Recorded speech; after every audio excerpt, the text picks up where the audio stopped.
Bang, bang, Southern Fried Gang.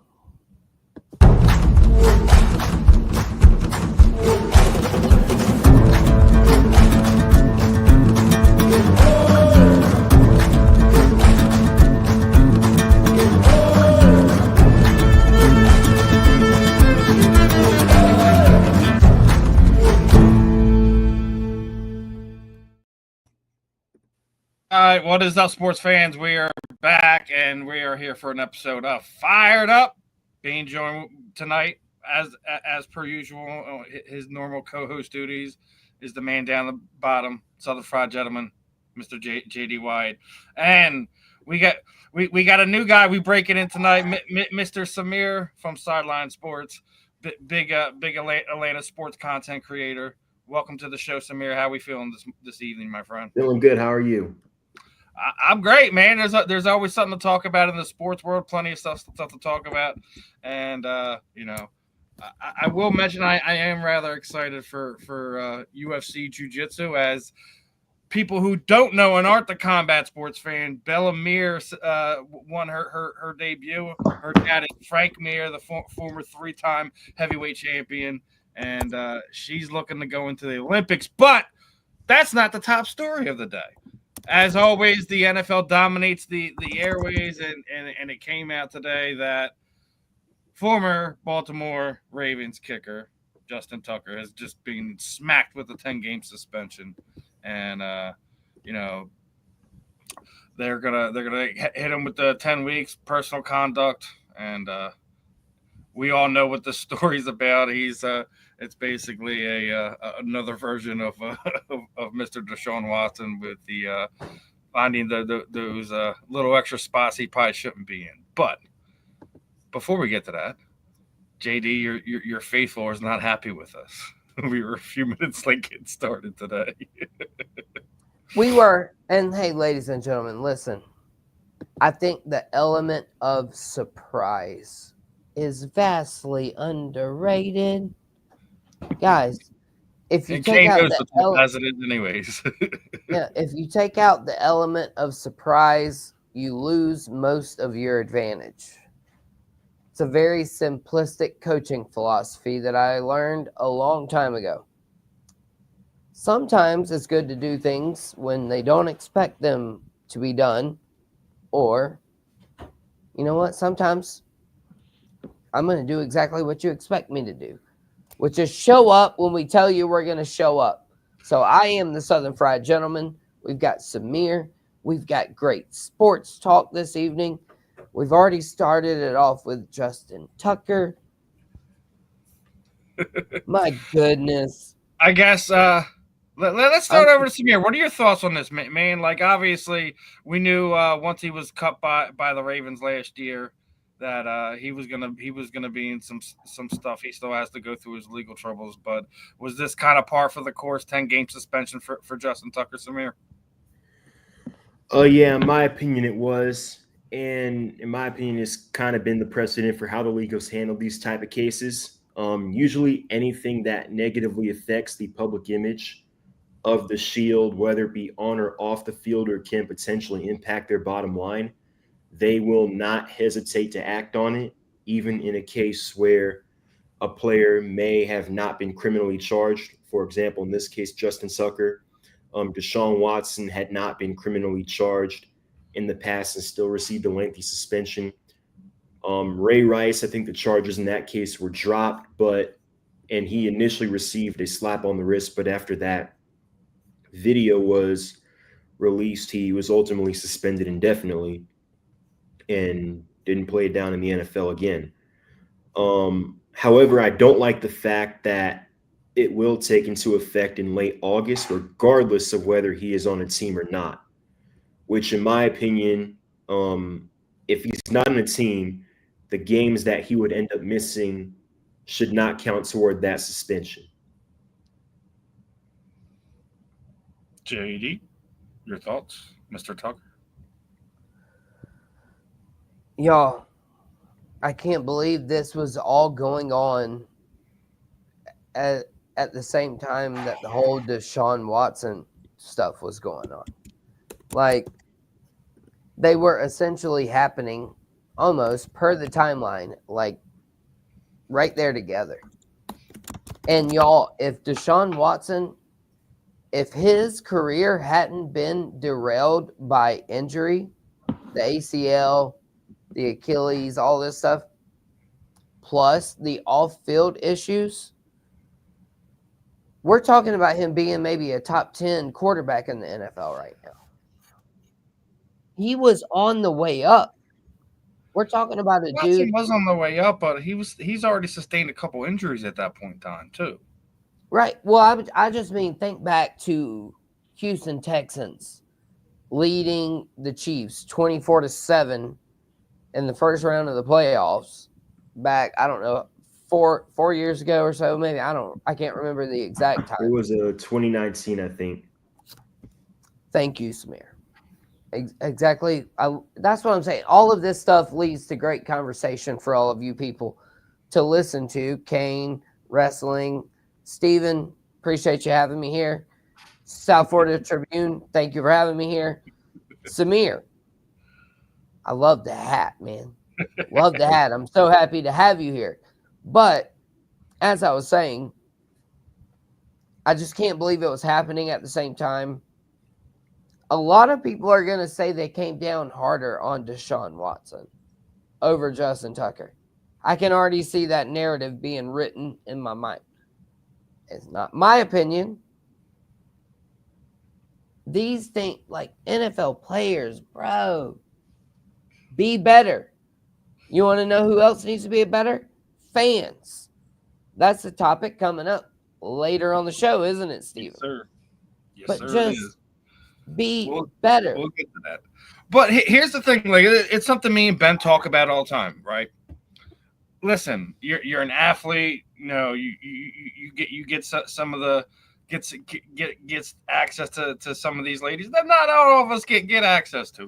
Let's be honest. But when you look at who are the best athletes in the world, what are they? What's the common denominator? They're married. They have a stable family life. They have kids. They set the example because of that. Oh, he absolutely was a proven diddler, Kane. He's a proven diddler. He's not a diddy diddler, but he's a diddler.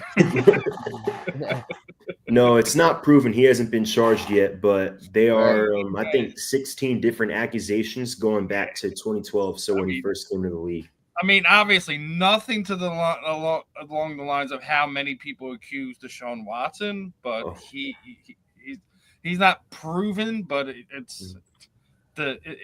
they wouldn't have suspended him unless they felt that there was some validity to at least one of the 16 claims. That's why more than likely he was suspended. But yeah, but I know it was a different time then. I wanted to bring up that even though Ben Roethlisberger had a few accusations back in the day, he was only suspended, I believe, for, was it 5 or 6 games? So he had accusations that at the time seemed a little more credible, but was suspended for a lesser was suspended for a lesser amount of time. Kane, I do want to mention accusations are not proof. Ravens are spineless. And one thing that I wanted to get into, so they released Justin Tucker. But he was in the middle of a nasty slump, was he not? Yeah. I mean, my opinion, I think that if he was kicking like Justin Tucker this past season, he'd still be there. Because remember now, they drafted Mike Green, who had not 1, but 2 sexual assault accusations. And I think it was part of the reason on why he had to transfer from Virginia to Marshall.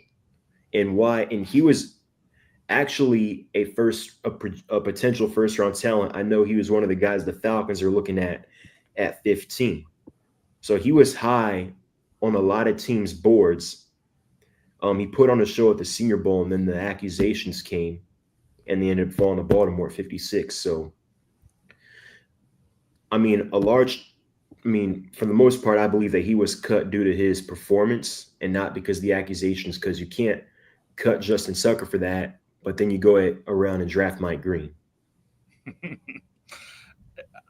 I'm with you, Samir. I think it was it was probably the fact that it was looming and that he was struggling to the effect he was. Because remember, about a year and a half ago, Justin Tucker was the best kicker in football. I mean, forget now football all the time. I mean, now, if you look around the league, you would have to probably say, we're going to go in my backyard here, but it's Jake Elliott at this point in time.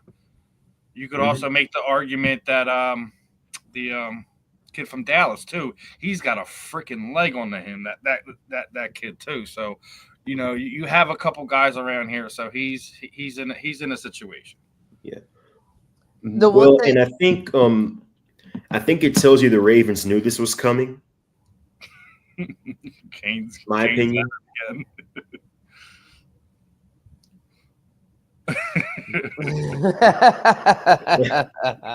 I mean, it wouldn't surprise me. I mean, because again, it's just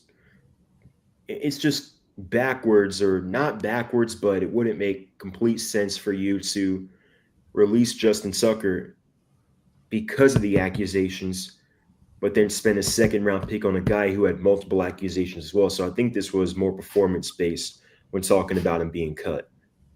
But, number one. Number two, I also think the league, or I also think that the Ravens knew that the league was going to. Yeah, they were going to hammer him, and they wanted to make sure they at least had a quality kicker on the roster. But I'm going to say this, listen, accusation, whatever. I think the Eagles front office gets it right. If you're accused of any type of, essay, any type of wrongful content towards a woman, you shouldn't even be looked at in this league. You shouldn't. I mean, I get it. We all deserve second chances, but there's some things it's a character thing. That there's certain things about that I just, man, it's one of those things you can't do anything to kind of undo that wrong. Go ahead, Jay. Steven, you say that it's one of those things, and no, what we're saying is character is one of the dirty C words on Southern Fried Sports. We continue to add to this list: chemistry, culture, commitment, camaraderie, coaching, cash, complacency, confidence. They can all be dirty C words, and that is another one that we add right here from Steven on Southern Fried Sports. Yeah, but and I think the hard part about the whole thing is and look, I mean, I think it's understandable to have if you're a front office or if you're a general manager, that if you have accusations of SA or wrongful behavior towards the opposite gender, that's a no-brainer, or that's a no-go.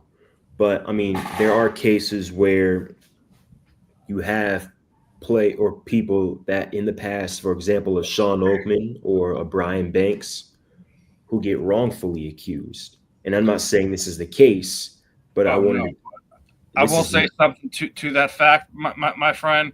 Any woman who goes on and wrongfully accuse it, I think the absolute hammer should fall down, just like it does for the guilty parties that do actually get themselves involved in SA situations. So I'm gonna just put that out there. It doesn't happen enough in this world. There's no repercussions for these women who prey on whoever it is, whether it be their ex they're upset about, or these people who go around and try to find ways to hem up professional athletes, like what we've seen, what looks like what's happening to Shannon Sharp.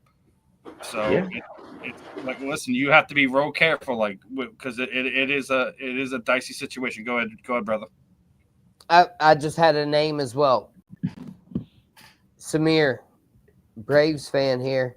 I have been asking for them to sign Trevor Bauer for forever. Oh my God, it's not going to happen. Listen, you're not the only one I'm banging on that drum. I need a reliever in my bullpen. What's going on? The fact that Trevor Bauer, he's exonerated. He was completely exonerated. Yeah.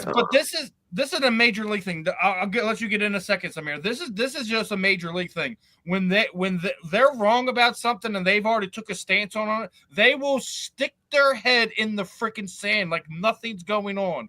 The fact that what just happened to Pete Rose is freaking disgusting. What you did to Trevor Bauer is freaking disgusting. He's sitting there playing in Japan. He's playing in Mexico. He's playing anywhere he can play. Still being a dog.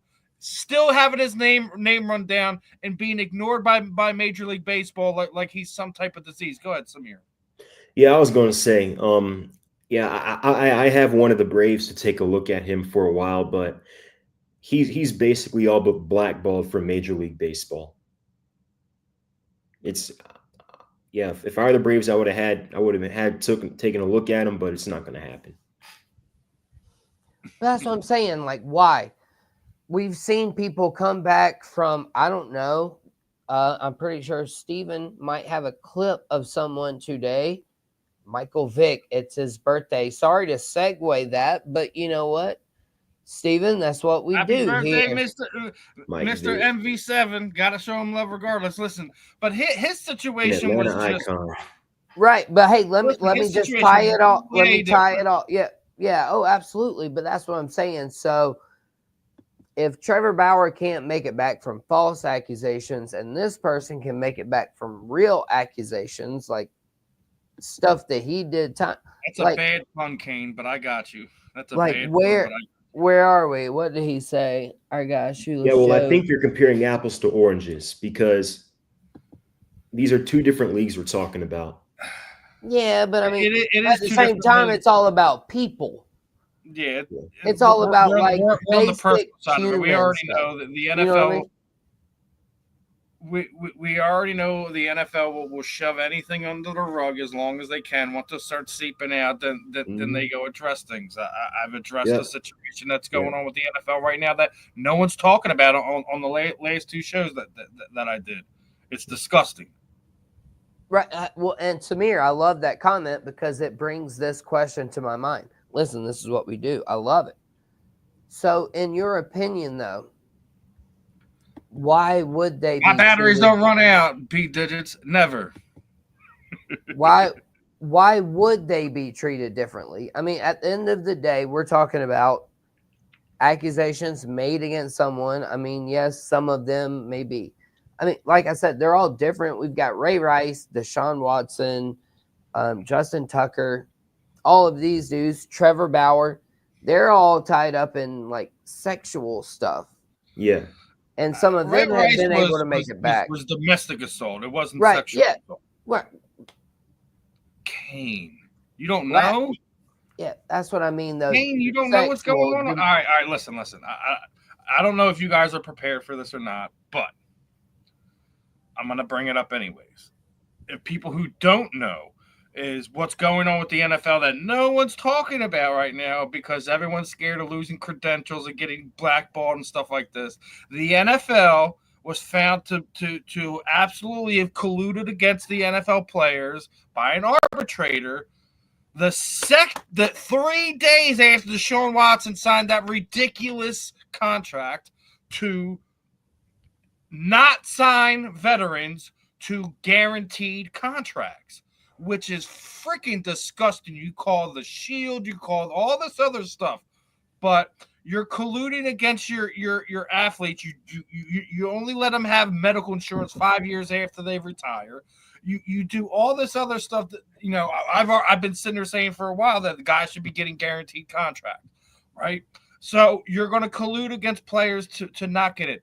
And now we know why what happened with Lamar Jackson was happening, because remember there was dicey there, like he didn't know if he was going to stay in Baltimore or whatever. And it's really simple now, ain't it? Because he wasn't going to get the guaranteed money if he hit the open market. It's really obvious now. So, and even more so, let's even double back even further. It's absolutely clear now that the league, if they colluded to do this, they colluded to blackball Colin Kaepernick too. I'm not a Cap fan. I'm not by any shape of the means. I feel that he should express himself in however he wants. I do feel there's a time and place for that. I don't feel like it should be on a football field, but they absolutely colluded to keep him out because he's better than a quarter of the guys that are on rosters now that are claiming either starting quarterback, second quarterback, or third. Go ahead, JD. No, I was going to tell Samir actually to follow you right here because guess what you just did again? You mentioned a perfect segue about leagues and stuff like that. So, Samir, get your thoughts in right here. Yeah. Yeah, Steve, I want to start off by saying I do agree. With the Lamar Jackson thing, we kind of knew it at the time. It was probably the worst kept secret at the time because you can't convince me that, hey, Lamar Jackson's right here and no one wants him. Like, no one's even going to try to make a run for him. Like, come on now. Like, so I think that was the worst kept secret, that there was definitely collusion there. And there has definitely been collusion in other cases, such as you mentioned, Colin Kaepernick and whom else. Yeah, it's very obvious. Very obvious. As a matter of fact, I'm not a Cap yeah, fan. as a matter of fact, it was But as a matter of fact, they took it to court and they reached a settlement. So take what you want with that information. which is not even a quarter what he should have got either way. But again, that's another argument for another day. Yeah. Well, and like I said, I wanted to follow Samir on that because I think all of this will tie together perfectly in a knot, as you like to do, Stephen. We do Navy knots around here. You know anything about tying Navy knots? But so we're talking about the NFL and guaranteed contracts and quarterbacks and all of this stuff. Some of the NFL owners want to have a separate part of the salary cap for quarterbacks because there's this whole stat. If you make so much money as an NFL quarterback, you are less likely to win a Super Bowl. The only two who have broken the stat, which lays at about 13%. If a quarterback makes more than 13% of their team's salary cap, they've only won the Super Bowl twice. Steve Young, Patrick Mahomes. That is why they all want to draft rookie quarterbacks and have a solid team around them. And so there is definitely another dirty C word added to the dirty C words, collusion amongst these NFL owners. There's politics involved. Right. We just saw the rule about the tush push. They managed to have the majority and keep that rule in place. I would love, hey, Stephen, that's another topic for another day. No, I'll say it like I mean, this. it wouldn't surprise me if they get rid of it next year. No, they no, what they're going to do. I don't want to go down this rabbit hole. It's BS when they're sitting there saying, player safety, pace of game, all that other nonsense. But what they're going to do next year is they're going to change the fact that an offensive player can't push another offensive player forward. So that's going to ruin other things, like when you have a scrum down the field, you're trying to fight for yardage, and your offensive players are not going to be able to push forward.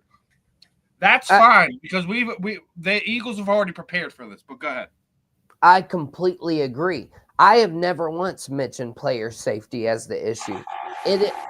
And the one play that always sticks out in my mind is 2005, 2004. There was a USC Notre Dame game. Matt Leinart got pushed by Reggie Bush into the end zone. Granted, that was NCAA, but the rule was you cannot push or aid an offensive player going forward. Like you can't help push them forward. That was the rule. And granted, like I said, it was the NCAA. But in the back of my mind, it's football. The same rule should apply in the NFL. And oh God, that's a whole different rabbit hole we could go down on a different day. Is should the rules be the same for college and NFL or Right. MLB to the minor leagues. Oh my God. Yeah, we could spend We hours could, talking There's about a that. rabbit hole to right, go down. exactly. We're not going to do it. But my main point, though, is I saw that they took a touchdown off the board because Reggie Bush pushed Matt Liner into the end zone. And that's my whole thing about it, man. Like, just the push part. The defensive people, the defensive linemen, the linebackers, they can't get up and push against their players. We Yeah, saw I the was whole about to thing with say the that. with Yeah, the they took special that about teams. Yeah, like I remember years ago, it was like yeah, put that 2014, out. 15. But The that was Seahawks were playing the mainly Panthers in the playoffs, and I think Cam Chancellor leaped one of his teammates to block a field goal. see that's what it They was called special it teams back. that killed that. Yeah, it was special. Mhm. It wasn't something that happened on a regular play. It was a field goal, and that Yeah, they wanted to, I guess, protect the offense in that matter. So Right. Well, and yeah, then to finish my segue though, here I'll get a couple of comments in while I do it. So yeah, let's segue this into something else because I had another question. I know I sent it to you, Steve, Samir, and we might catch you off guard. Mark says, "Man, they need to leave the tush push alone, bro. It was I just think they me. should. Just tell me to leave it That's alone." my opinion. I'll leave. Samir says, "Okay, Samir, I'll leave it alone, bro. Samir, Yeah, I don't want. because I don't want if the they've smoke, Samir. I don't want the smoke." But no, all right. so to segue that though, I was gonna tell y'all a story real quick. I'll be quick about it, Steve. But All I right. was gonna tell the story, and we just talked about collusion and owners and all this stuff. So Samir and Steven and listeners, I don't know if y'all heard this story this weekend or not, but Dale Earnhardt Jr., one of the most popular drivers ever in NASCAR. His father, of course, Dale Earnhardt, who died in a tragic accident at Daytona. But Dale Jr., he raced a career. He now owns cars. And he's won as a driver and he's won as an owner. But this past weekend, it went one step further. He joined elite territory. When you talk about Lee Petty, and gosh, I had all the names earlier. He is one of only 9 people to ever win as a crew chief, an owner, and a driver. But I think it was rigged. 2 of his own drivers took out the 2 best cars of the entire day. And Dale Earnhardt Jr. calling the race at Pocono for Connor Zelich ended up winning the race as a crew chief. And when you talk about big stories in NASCAR, there's nothing bigger than Dale Earnhardt Jr., as I mentioned. So, I ask you guys, could sports be scripted? And if they are, what would be the easiest one to script? What would be the hardest? We've all heard it with the Chiefs and the flags. So, guys, I want y'all's opinions. Steven or Samir? Who do you want to start with, Steven? Let Samir go first. All right, Samir. So, react to my story about Dale Earnhardt Jr. and then please tell me what you think about sports owners, players' unions. Could any of this stuff ever be scripted? I wouldn't say scripted, but I will say that the leagues know who they want to win. Like they have their preferences. When they want a team to win, they will let it be known that they want that team to win. Like you look at some of the calls the Chiefs got this past season, particularly the no call on Kyle Pitts, week 3 against the Falcons. Look at Patriots during the Brady Belichick era, the calls that went their way for years, like for 2 decades. Right. And Um, what? And sorry to interrupt you, but you keep going after this. But they cheated too. Deflate oh gate. yeah, Go well ahead. yeah, but well, and then you think about the NBA. Golden State. There are times in the playoffs where they had certain calls go their way, especially when they were at Oracle. Um, so yeah, I mean, I wouldn't say it's scripted, but they have their preferences. Like they call Scott Foster the extender for a reason. Like I feel like when there's a team that the NBA wants to win, they're going to have a guy like Scott Foster officiate that game. What was the guy that cheated? Donahue? Tim Wasn't it? Donaghy. Tim Donaghy. Yeah. But Right. to answer your question, Right. I feel like the easiest sport to script is boxing, because Combat sports in general. It's not just boxing. It's combat sports in general. Because I feel like there's just so. I mean, it's one of those things where it would be hard to tell. You know what I mean? Like you can't really. Have you seen any, like, I'll just say, just look at any of Jake Paul's like first handful of fights, and you can see why people say that. Yeah. Who do they say the Tyron Woodley fight, just like, things of that nature. Anderson Silva, the Mike Tyson fight. There's no way that wasn't a work. There was a gentleman agreement that this wasn't going to happen or that wasn't going to happen. Yeah. Yeah, but I'd say the hardest to script is football.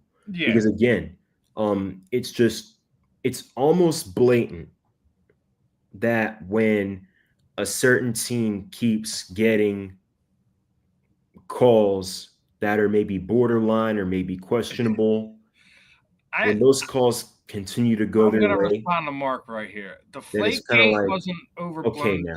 That has a thing, but I do think Spygate was a real thing. Oh yeah. So I'm gonna leave it at that. But even to your point, NBA, we've already seen it. We already seen with the way the betting is right now. I think there could be guys that you've seen combat sports fighters. One of their coaches in the UFC and the fighter himself has been removed, right? Because he knew his guy was injured and he's sitting there running the book, he's betting. So yeah, we see things along those lines. The NBA, we've already seen it with Donahue, but even more so, the NBA draft lottery is a joke. An absolute joke. And it's so weird how sometimes a team will trade their best player and all of a sudden the next season they wound up with the number one overall pick. How many times did the Oklahoma City Thunder wind up trading a big player away, and then they win the lottery the next season? Even King James, and I've been hard on him the last few weeks because he does have horse manure come out of his mouth every now and again, with his ring culture nonsense. But he even talked about it when how the draft. There should have been no way that the Mavericks had the number one overall pick. I mean, you could say I'm biased. I'm a Sixers fan. I wanted the number. Listen, I didn't think we were going to end up with the number one overall pick. But tell me how the Dallas Mavericks trade away Luka Doncic and all of a sudden they win the draft lottery. That is I think that aspect of it can be scripted. We already talk about it with the NFL. I agree with Samir that like they have their favorites, the teams they prefer to see in certain games at certain point in times of the year. And yeah, some guys will get calls. I've been an Eagles fan. I've never felt that we've ever got a single call that goes our way. Every time there's something going on, it typically goes against us. But right. Hey, well, baseball, can I ask this? Can I ask this question too, real quick? I'm not saying that all sports are scripted, but obviously, did it not feel to you guys like the NBA had to have Oklahoma City and Indiana in the finals this year, just to kind of kill that narrative? I disagree with that. I disagree with that because I think like even with the series going 7 games, And given how close each of the first 4 games were, the ratings were down because it's unfair, but Oklahoma City, Indiana, regardless of the product on the court, just isn't a draw to the casual fan. But if it were scripted, they would have like the Celtics and the Lakers in the finals, and Lakers, Knicks and the Lakers, yeah, things like that. I'll say this much: you could tell basketball isn't just because of how it went down this year. They didn't care enough to put the Larry O'Brien trophy on the floor. They digitally put it in, right? You go and look at, me and Ben talked about it last night. Look at the merch that just came out for the Oklahoma City Thunder. It looks like it came off a $5 press off in somebody's basement.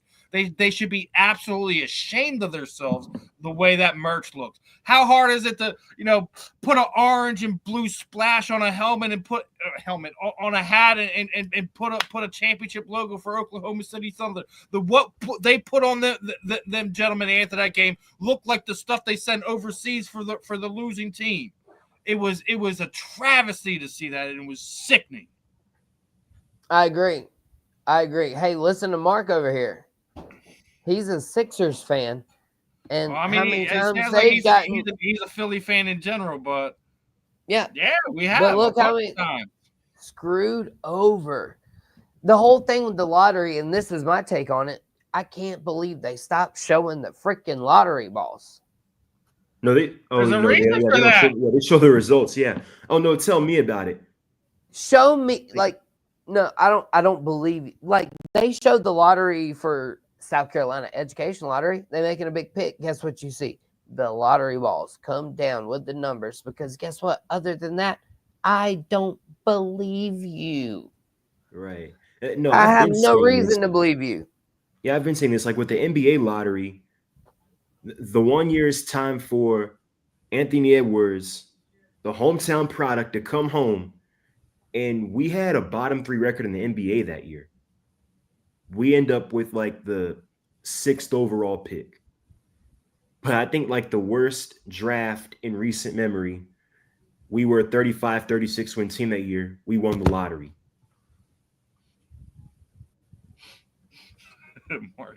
Yeah, and then to the whole other point though of the lottery, like Steven mentioned a minute ago, Luka Doncic traded. Guess what? Dallas, they won the lottery, pick. Yeah. Hey, do y'all remember that whole Knicks trade? The one that was rejected by the NBA when they owned the Pelicans? Mm-hmm. Chris Paul and all that stuff to the Lakers? No, they couldn't do it because that would have messed up what the NBA wanted.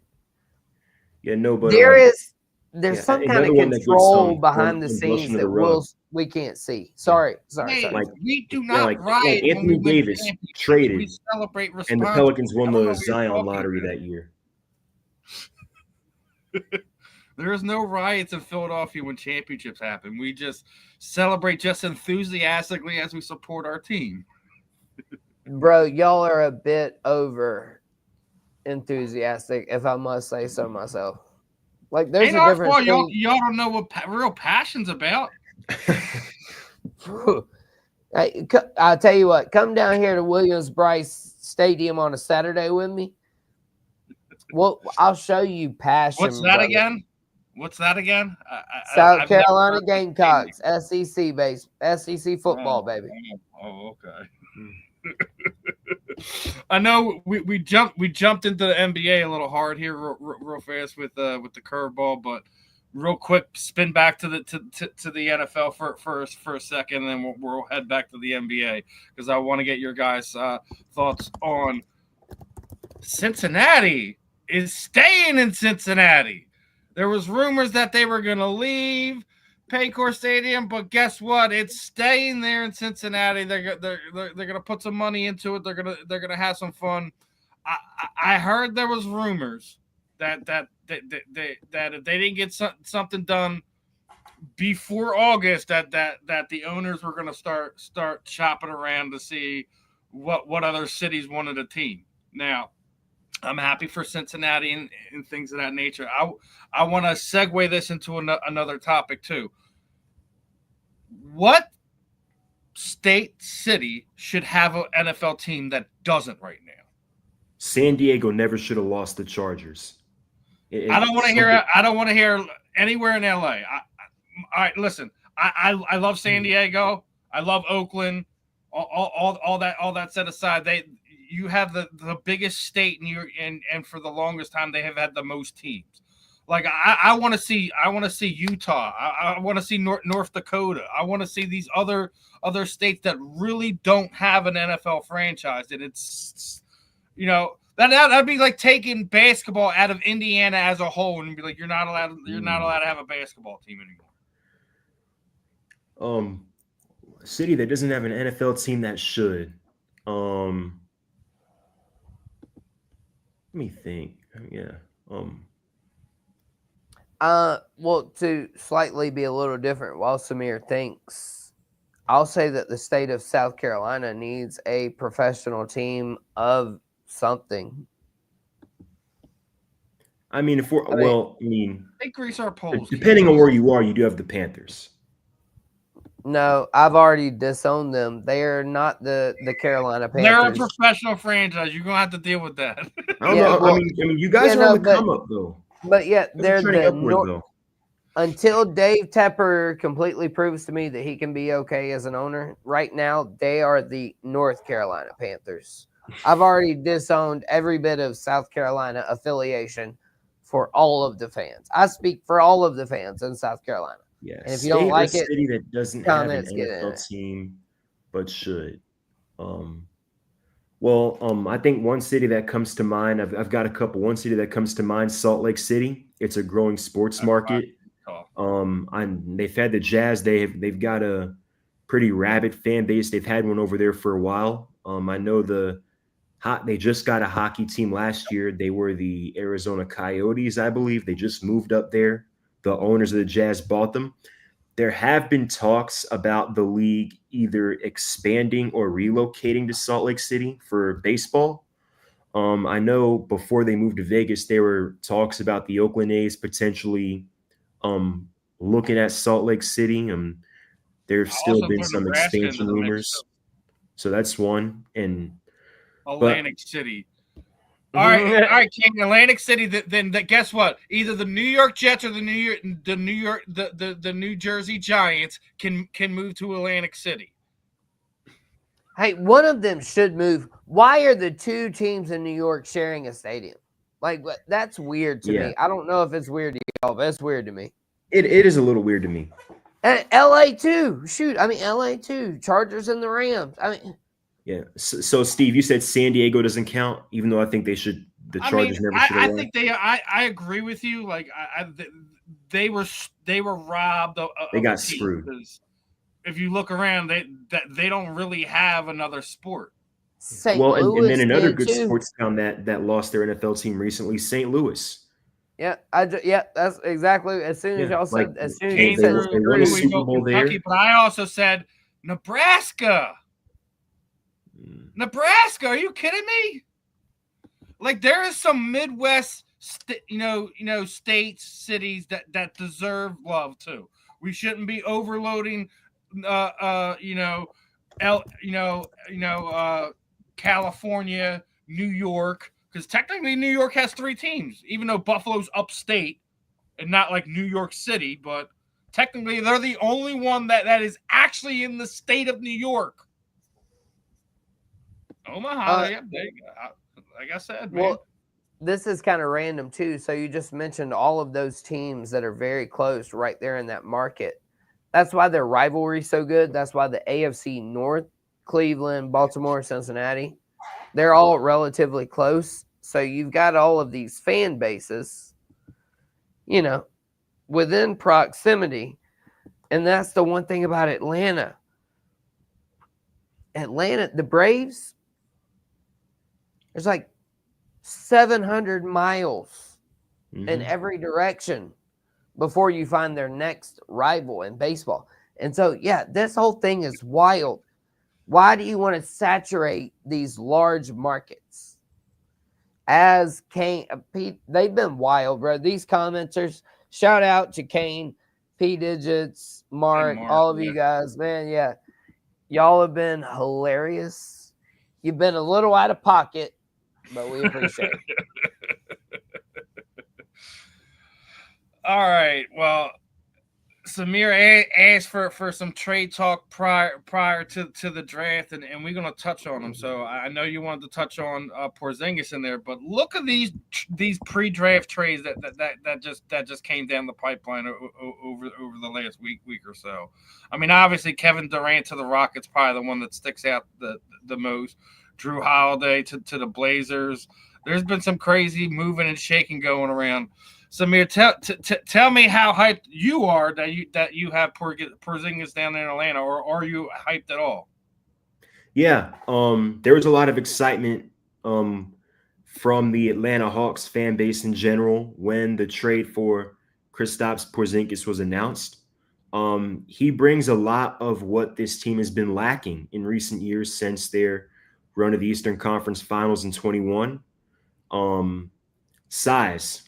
Feels like every year when we're in the play-in or in the playoffs, our lack of size gets exposed.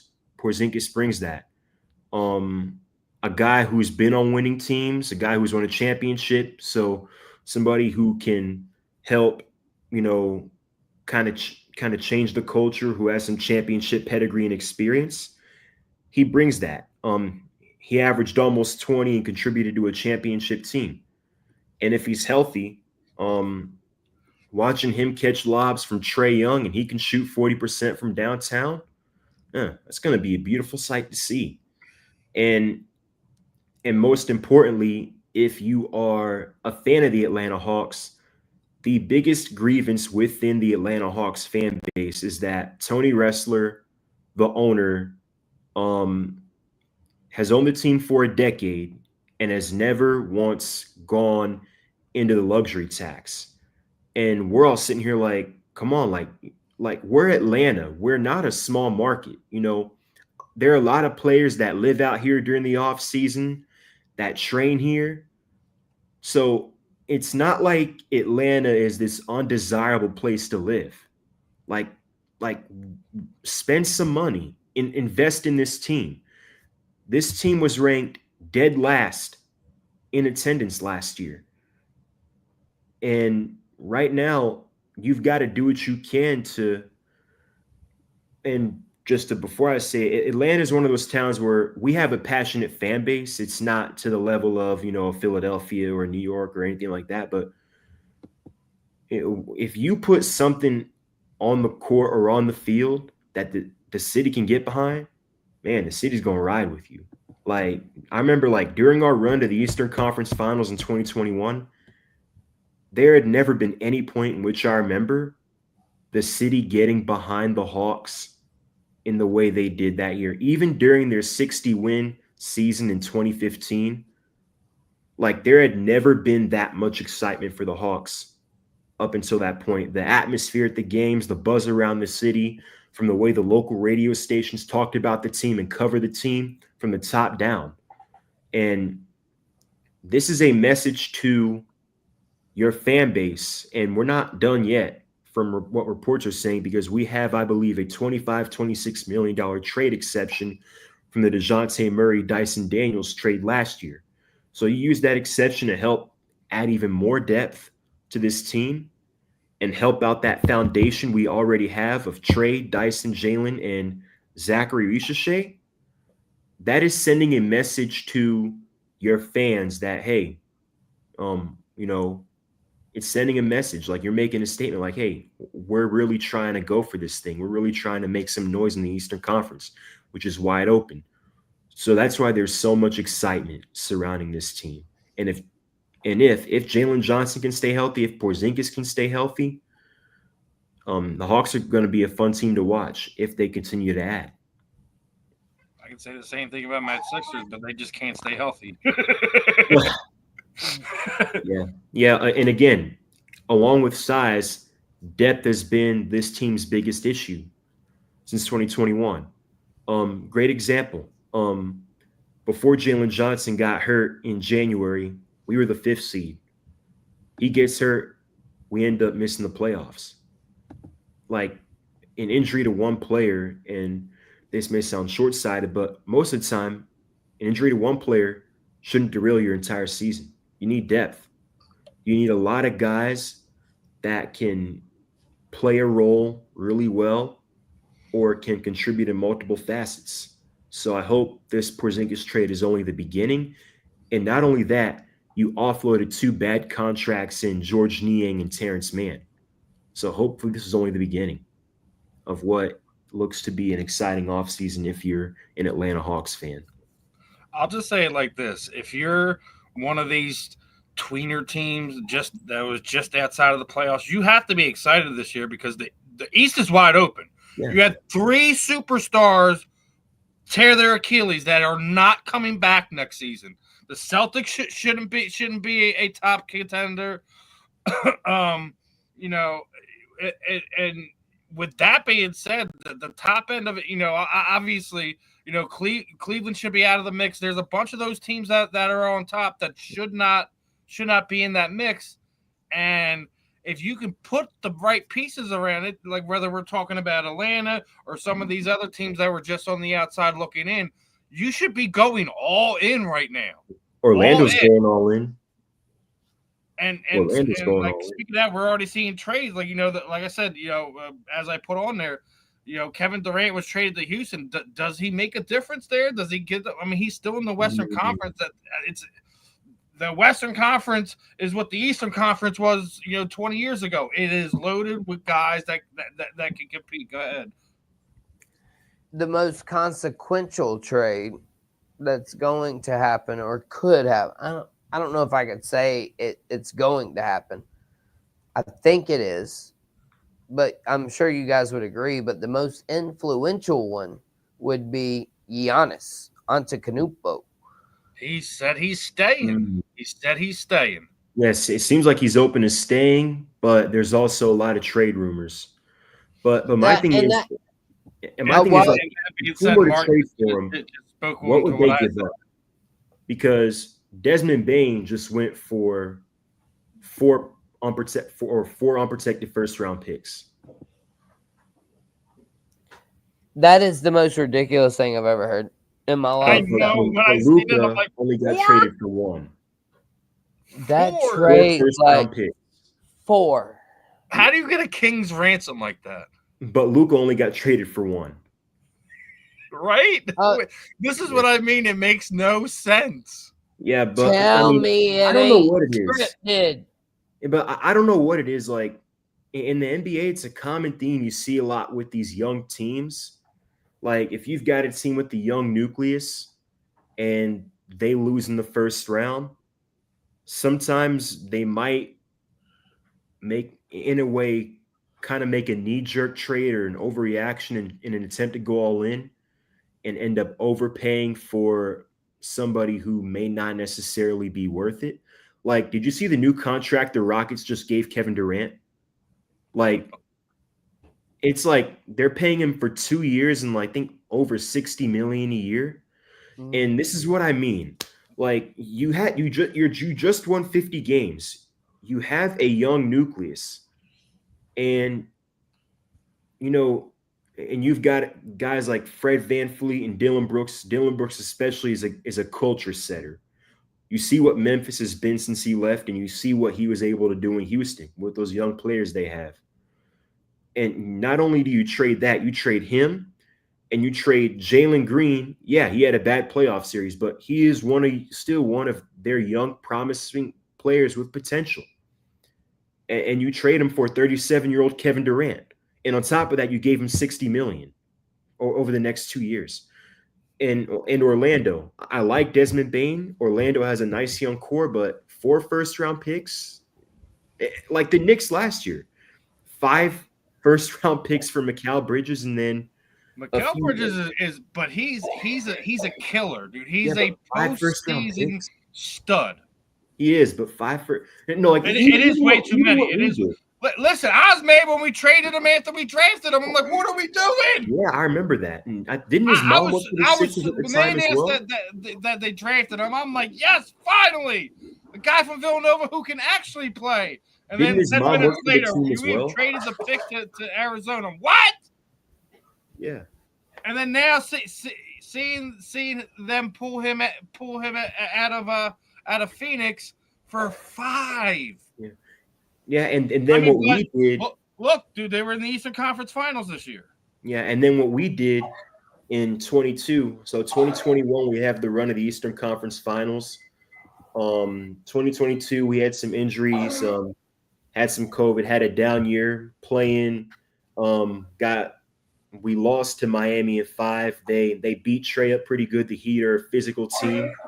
They beat Trey up pretty good, and the narrative was that, look, we've got to get Trey some help. We've got to get him a number 2, and we've got to get a guy who can play defense. And the thought process was that by making that trade for DeJounte Murray, we were killing 2 birds with 1 stone. So it was like, okay, forget the 3 first-round picks. We're going to be contending in the East for the foreseeable future. Unfortunately, it just didn't fit well here. They didn't accompany each other well together when they were on the court at the same time. A lot of the young guys they were banking on taking that next step, like a DeAndre Hunter or a John Collins, or guys that they had paid, didn't take that next step, and it's pretty much contributed big time to the playing rut we've been in the last 4 years. But hopefully with this offseason we've been having and the nucleus we have, hopefully Ansi Sala can pull us out of that and we can be a top 6 team. But yeah, it just kind of falls into that. The only team that didn't take major injuries and didn't lose a lot of their nucleus is the New York Knicks. They're the only team that I think from this playoff should absolutely be returning. That they didn't lose too much. They didn't sustain big injuries or anything. I don't think the Indiana Pacers or the Boston Celtics make the playoffs next year. Neither one. I still think the Celtics can make the playoffs, but I don't know about Indiana. Indiana. Tyrese Halliburton is that team, heart, soul, and core. Mm-hmm. And then also another team. Look at Phoenix. They had a nice young core with some veterans like a Chris Paul, Jay Crowder, but they had some young pieces like a Booker, a Bridges, DeAndre Ayton, who kind of declined towards the end, but they had a nice young core. They went to the finals. That was stupid. That was stupid, Kane. And then them an absolute knee-jerk reaction and didn't have a plan in place to replace them. And then I think getting embarrassed by Dallas in that game 7 caused them to have that knee-jerk reaction and make the trades for Kevin Durant and then eventually Bradley Beal. And look where they are now. Well, hey, so the one thing I did want to respond to was the whole Kevin Durant trade. And I'm not going to beat a dead horse when I talk to you about my dirty C words again tonight. But guess what? Kevin Durant doesn't scream chemistry, culture, commitment. He doesn't scream those things to me. He screams a good C word, championship chasing. He's championship chasing. He's a Hall of Famer already. There's nothing he needs to chase. There's nothing Kevin Durant needs to chase. But that's what he doesn't need to, but I mean that's what he's doing, it seems like. And so with him, I don't know why he would do that. I just think he wants to compete at a high level, and I guess he didn't think he was going to be able to do that with the Suns, so that's why he went to Houston. I think it's a sideways move, in my opinion, for him. But yeah, I agree. Yeah, it wasn't a step up. But then to your point, to your question you just asked there, is you don't know why he would do that. I don't know why LeBron would say that rings don't matter the other day. If he were 10-0 in the finals versus 4-6 in I the would have been finals, arguing. God, you finish, brother. I was just gonna say, if he was 10-0 in the finals versus 4-6 in the finals, he would be the first one to tell you, guess what? Rings matter. Yeah, I Being mean, married matters. Like, I mean, but rings he's don't matter, four and but that's six, why and he he's went to like, South oh Beach. yeah, it don't matter anymore. Yeah, rings don't matter. That's why he went to Miami and teamed up with Dwayne Wade and Chris Paul. Like, Yo, all right, now, listen. to be fair, he had How no many help in would he? Cleveland the first Yeah, time. He had I no help agree. in He Cleveland, had no help. but How still, many would he actually have? Well, he was So 2-2 in Go ahead. Miami, and he got beaten by two Dallas teams, as he should have. Right? but how, like, if he had stayed in Cleveland though, so he finally went back and won there. But if he had I stayed think in he shouldn't. Cleveland, In my opinion, he shouldn't have went to Miami. He should have just had people come and join him there. Right? Yeah, no, I mean, he said in a podcast years ago that he tried to, but he said that he couldn't get anyone to go there. I mean, yeah, I mean, who wants to live in Cleveland? I don't believe that for a second. Well, really, who wants to live in All right, Cleveland? listen, when you look at that time period, right? He was the face of the league at that time, the biggest star. Everyone was flocking to him. Granted, Cleveland's not the greatest place in the world, and that was probably his problem. Is like, oh, I don't want a vacation in Cleveland, so he went down to Miami.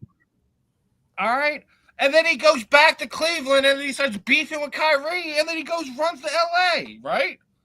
and So then him and here's my Kyrie thing. get Here's my good thing. again, He's been and then him and chasing Kyrie Michael get good. Jordan since he got in the league. He was the 19-year-old phenom. He's ring chasing. If he's really ring chasing, he ain't catching nobody because Bill Russell has everyone beat. Okay? Let's be honest. He's trying to chase the GOAT. He's trying to chase Michael Jordan. He's never gonna get to 6 now. So now he's putting on his crybaby face and sitting there saying, trying to throw Nash's name in there, Barkley's name in there, AI's name in there. Like, oh well, these guys are revered. It's how he goes about everything. Is he's going on this media tour crying that it's ring culture. He created ring culture. He created it. Michael Jordan didn't create it. None of the other. Larry Bird didn't create it. Magic Did Johnson. he create it, or did the media create it? Because All right, but does like he not First have a Take media or company behind PTI, him? Does he not have a media company behind him though? He has a media company pushing this stuff. He only does interviews with certain things. He walks off the floor in bad losses. He's not a leader. He's not a killer. That's why he's not the GOAT. That's why he's ring chasing. To try to sit there and say, I have this, I have that, I should be the greatest of all time. He's been chasing Michael Jordan since he got in the league. He knows he can't get it now, so he's doing what he's doing all the time. He's making excuses on why he's not. Just like he makes excuses on why they lost in the playoffs last year, why they lost in the playoffs the year before. That's what he does. He is without a doubt a top talent of our time. Without a doubt, there's nobody who could play the entire floor. Can you name someone in the past that could do that? No, you can't. But there's other little intangibles that why he is not. I don't even have him as the best Laker of all time. Okay, he's third on my list. It's Kobe. It's freaking. It's Kareem Abdul-Jabbar. Then it's freaking LeBron James. He is a top 5 greatest player of all time, without a doubt. He is never going to be the GOAT, and it burns him so bad to his core. Well, honestly, Steven, based on what you just said, you can't even make him a top 5 NBA player of all time because, honestly, we could make the argument Samir just threw in another name as you were naming people. He might not even be the top 5 best Laker because you of all time. Argue that Magic's in front of him. Exactly. Yeah, you could put Kobe, Kareem, Magic. You could actually argue that Shaq is in front of him as a Laker. As a Laker. As a Laker. Let's make sure we're being clear as on that Laker. Before all of as the a Laker. No, yeah, exactly. As a Laker. Lakers. Strictly as a Laker. But here's the MVP, thing. He did 3 this titles, 3 finals MVPs. I mean, there's a legit argument. He legitimately did this to himself. He's crying about a culture that he created. When did people used to run a team up to go chase rings before that? When? Didn't happen in the 80s. Didn't happen in the 90s. Oh, it happened under his watch. He created a culture, and now he's crying about it. You see, was AI chasing rings? Yeah, he was chasing rings. He didn't create super teams. He never had any help in Philadelphia, right? And then when he got sent to Denver, he had Melo for a few years, who was the same thing when they sent Chris Webber to him, was basically playing on one leg. Yeah. Like, come on, man! I love what he has accomplished for himself, his brand. He is a master of building brands, without a doubt. He is a top talent of our time, but he will never be in that conversation ever. It's not going to happen. And then people are sitting there like, "Oh, you're just hating on." No, I'm not hating on him. I'm not. I'm just explaining to you why he isn't. It's clear in front of your face. I'm not the only one sitting there saying it. You have guys who are lifelong Laker fans that be like, he's not. They're sitting there saying it's three. It's Michael, it's Kobe. Then they would start talking about LeBron. Well, I think about that GOAT argument is it depends on who you ask and what they value. It does. Because if you talk about on the court and success on the court, yeah, it's you'll mention rings and the state of the East in the 90s when Jordan played versus the state of the East for a majority of LeBron's time in the East. Stephen Eddy. But if we're talking from an on-court perspective, and that's fair. I think a big part of you look at what do you do with the group around you. Keep in mind, Michael Jordan did not win a playoff series until Scottie Pippen got there. Look at LeBron. Look at who LeBron had at 22, 23 years old. He was drafted. He wasn't in the finals in Cleveland. Who was the second best player on that team? What was that again? He had what was it? Mo Gibson, Mo Williams, or Anderson Varejao, Ilgaskis, Varejao. Yeah.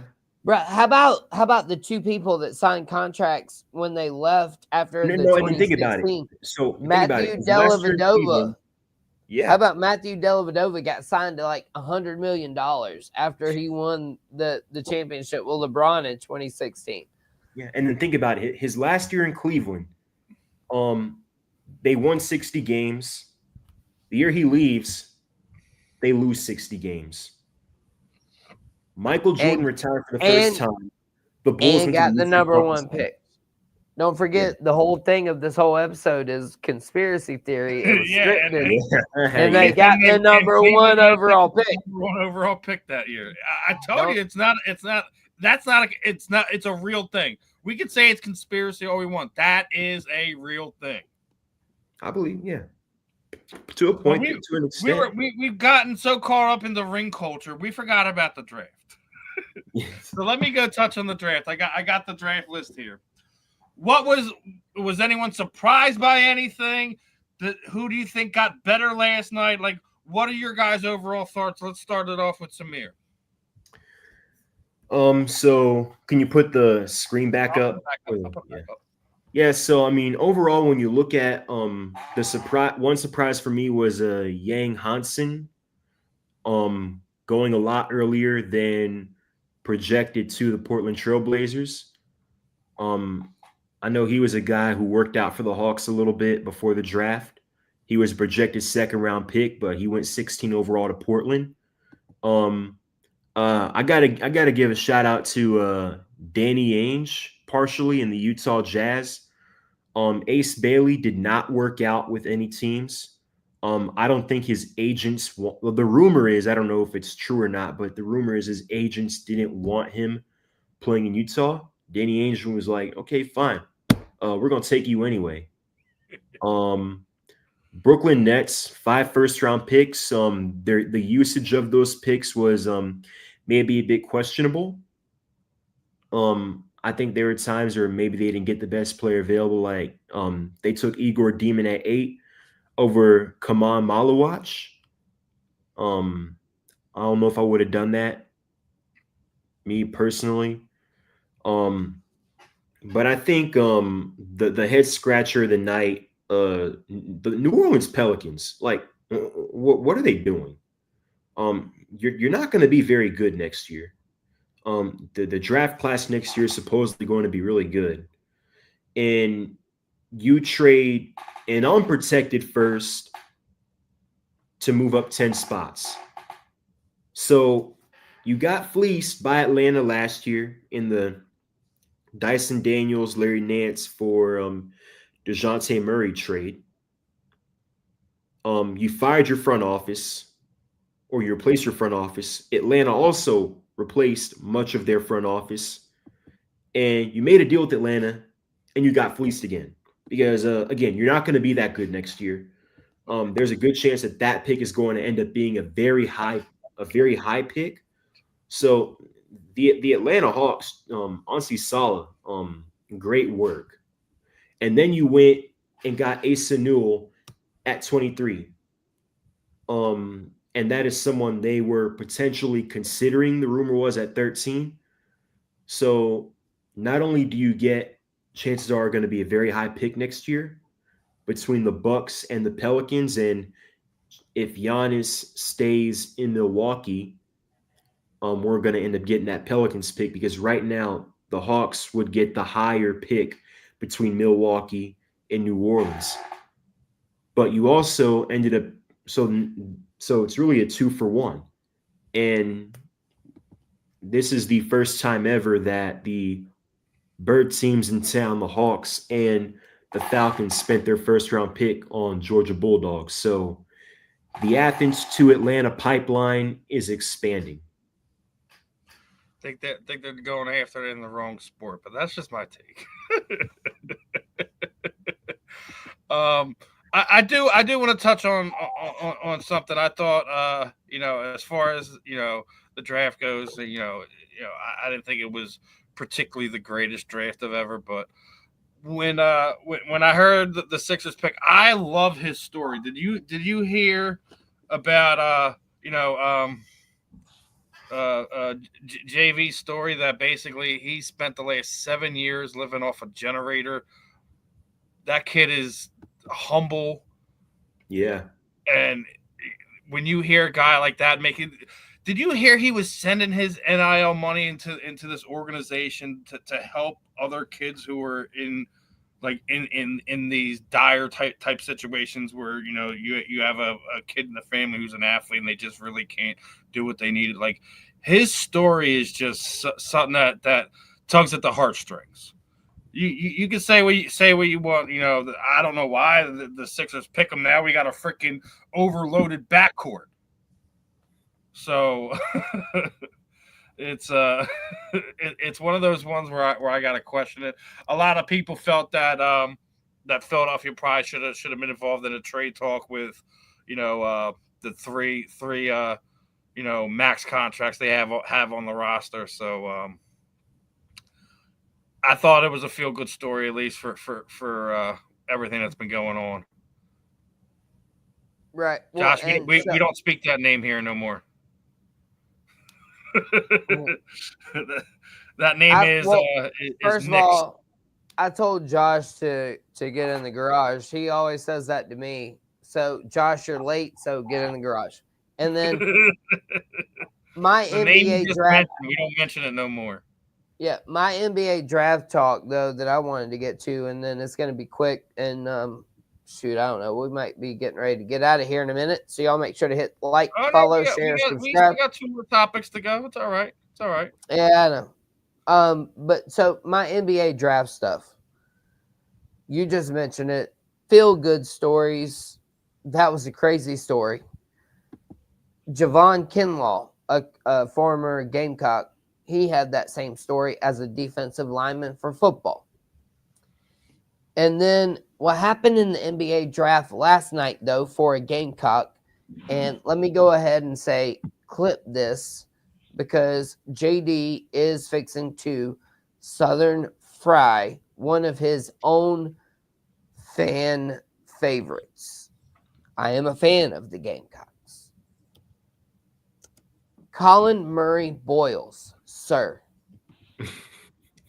You cannot say the F word after you get announced as a draft pick. And you most certainly can't say it with disgust. and disdain on your face. You cannot do that. You just made a whole fan base hate you on draft night when they picked you 10 picks higher than you should have been picked. So, sir, let's go on a couple of podcasts. Let's figure this thing out, because saying the F word as a sigh of relief that you were drafted will not fit in my narrative book. Are you kidding me? When has anyone ever said the word that rhymes with duck as a sigh of relief? When? That's I a could sign say of something, but it's not meant for airways. Well, hey, guess what? Yeah, I don't think I've seen that. So Yeah, we'll start our dirty F words. So guess what it was? It was a sign of frustration. And you can't say the F word that rhymes with duck when you get drafted by a team and then just say, oh, yeah, I was just relieved. Like, oh, yeah, I was waiting so long. No, Shador Sanders was waiting so long. You got picked at number 9, Colin Murray Boyles. You were there for like 30 freaking minutes. Golly, Steven, take my microphone away. I'm done. All right. I'm gonna Yeah. have one sort of NBA topic. All right, so we had the NFL draft. Now the NBA draft is going to complete. Who's gonna have the better career as the number 1 overall pick? Cam Ward or Cooper Flag? well, I mean, I think in this case, there's so much that goes into whether an NFL quarterback is successful. You need coaching. You got to have the right coach. You need an offensive line that can protect him, and you got to get him weapons. Southern Fried, you can attest to this. Bryce Young looked awful his rookie year. He was playing with what was basically a high school team. He was sacked like 60 times. His wide receiver one was a 35-year-old Adam Thielen. He had a horrible coaching staff, but you saw him second. And that's another thing too. Sorry to interrupt, but dude, they saw that this is the best coaching staff ever assembled. Yeah, Frank I remember Reich. like that offseason, they were saying like the Panthers have this all-star coaching staff and Ooh, man, it reminded me of a haunted house. didn't even finish the year. But yeah, and you saw him the second half after his benching with Dave Canales, who has a history of working with quarterbacks. He worked with Geno Smith in Seattle, with Baker Mayfield in Tampa. And it seems like, he looked like a completely different quarterback from the one that was his rookie year, that one that started his career 2-17 and got benched. So coaching matters. I feel like the NBA, to an extent, even if a player doesn't necessarily meet that potential or expectations, basketball, there's 5 guys on the court, and they're playing both ways. One player, as I was mentioning with LeBron James, what happened in Cleveland when he was there, what happened when he left. One player can make a difference potentially between a team making the playoffs or being in the lottery. The NFL is offense, defense, special teams, coaching, so many moving parts. Like look at Andrew Luck. The Colts basically forced him into early retirement, having him playing behind a terrible offensive line for up until his last year, basically, when they went and got Quentin Nelson. And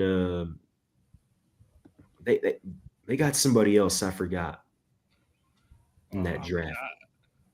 I think early on, I think Cooper's going to have more success. Yeah, but I think Cam Ward, if the rebuild in Tennessee doesn't take that long and they're actually able to get Will Levis out of there. Maybe see if they can go fleece the New Orleans Saints, who are in desperate need of a quarterback. Because we already know the Philadelphia Eagles took advantage of the Saints with some picks too over the years. That they're good for that. So I'll say it like this, man. Early on, it's going to be Cooper Flag, but I think overall skill set. I mean, as much as I would love to have seen Cooper here, I think Cam Ward has the tools to be an elite quarterback in the league. They just have to develop him, and the question is, can he stay upright long enough to be able to see that into fruition? So, yeah, and the thing about Tennessee is that it's not a talented roster. They're kind of in the middle of a rebuild, and one thing about another factor that determines the success or trajectory of a young quarterback is stability and continuity. The Titans have a new general manager, Mike Borgonzi. So if the Titans have another bad season, which I think they will, and their offense continues to struggle, and Ward, Cam Ward doesn't really take those strides. Is there a case in which Brian Callahan is on the hot seat and Mike Borgonzi might want to bring in a coach that he had a say in hiring? Well, hey, honestly, that's what I was going to say, and I'll get my take in here on this real quick. I was going to say that I trust Cooper Flag, obviously, because he's going to do better, younger age, easier in the NBA for a guy his status. It's a lot harder for a quarterback going to. He's got a better coach, and he's Let me finish. Go ahead. And so, yeah, of course, it's going to be much easier for a guy like Cooper Flag because Cam Ward is one of 11. He is a quarterback. And exactly to Samir's point and to your point, Steven, I don't trust the head coach. I don't trust Callahan. We always put all of these really, really good players on really, really crappy teams that only could win 1 or 2 games last year. Therefore, it's not likely they're going to do good unless you end up hopefully in a situation like in Carolina for the Panthers. Hopefully Bryce Young flips it around with Dave Canales, as we've mentioned. But, yeah, give Cooper Flag easy pick. Yeah. Just don't put unfair expectations on that guy, okay? I don't want to hear LeBron. I don't want to hear none of that. We see what Zion has gone through. Just say they're going to be a really good basketball player. We'll see what happens. We got to stop putting this is the next Michael Jordan. This is the next Kareem. This is the next Magic. This is the next LeBron. We got to stop that. We got to stop that. Fans have to be better in more ways than one. Now, one last basketball topic. We got to touch on it. And again, she's back on the injury list. She's gonna miss a game with another injury. Can the WNBA sustain the traction they've been grabbing? Obviously, I think this not just last year's draft class, but this year's draft class of current ladies that got on should be getting more attention than they are. Obviously, everyone knows who Sophie Cunningham is now. You have other stars in the league, but